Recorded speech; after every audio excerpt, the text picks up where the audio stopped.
નર્મદા જિલ્લાના તિલકવાડા સરકારી હોસ્પિટલ ખાતે વિશ્વ રક્તદાતા દિવસની ઉજવણી નિમિત્તે ભવ્ય બ્લડ ડોનેશન કેમ્પનું આયોજન કરવામાં આવ્યું હતું। કેમ્પમાં યુવાનો અને રક્તદાતાઓ ઉત્સાહભેર ભાગ લઈ 50 યુનિટથી વધુ રક્તદાન કર્યું હતું। આ પ્રસંગે છોટાઉદેપુર લોકસભાના સાંસદ જસુભાઈ રાઠવા સહિત તાલુકા પંચાયતના આગેવાનો અને કાર્યકર્તાઓ ઉપસ્થિત રહ્યા હતા। નમસ્કાર, આપ જોઈ રહ્યા છો સરદારનો અવાજ। આવો વિગતે વાત કરીએ। 14 જૂનના રોજ સમગ્ર વિશ્વમાં વિશ્વ રક્તદાતા દિવસની ઉજવણી કરવામાં આવે છે। આ ઉજવણીના ભાગરૂપે નર્મદા જિલ્લાના તિલકવાડા સરકારી હોસ્પિટલ ખાતે બ્લડ ડોનેશન કેમ્પનું આયોજન કરવામાં આવ્યું હતું। કેમ્પમાં વહેલી સવારથી જ મોટી સંખ્યામાં યુવાનો અને રક્તદાતાઓ ઉમટી પડ્યા હતા અને 50 યુનિટથી વધુ રક્ત એકત્રિત કરવામાં આવ્યું હતું।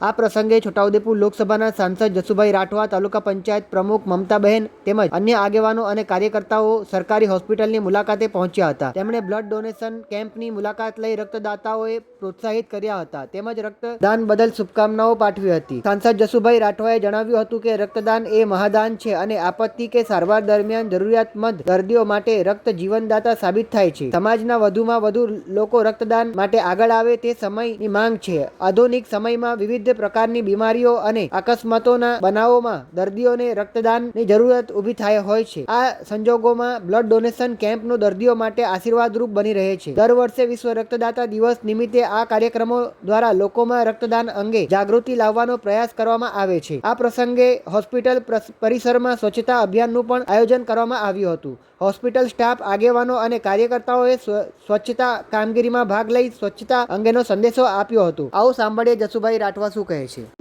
ગુજરાતના પનોતા પુત્ર, દેશના યશસ્વી વડાપ્રધાન આદરણીય નરેન્દ્રભાઈ મોદી સાહેબ ચૂંટાયેલા પ્રધાનમંત્રી તરીકે સૌથી વધારે સમય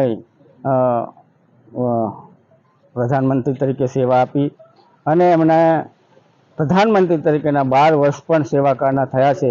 તે સંદર્ભે આજે તિલકવાડા મુકામે સફાઈ અભિયાન કાર્યક્રમ યોજવામાં આવ્યો અને આ સંદર્ભે તાલુકા પંચાયતના પ્રમુખ, તાલુકા ભાજપના પ્રમુખ, જિલ્લાના હોદ્દેદારો, જિલ્લા પંચાયતના સભ્યો, તાલુકા પંચાયતના સભ્યો અને કાર્યકર્તાઓ ઉપસ્થિત રહી અને સફાઈ અભિયાન આદરવામાં આવ્યું।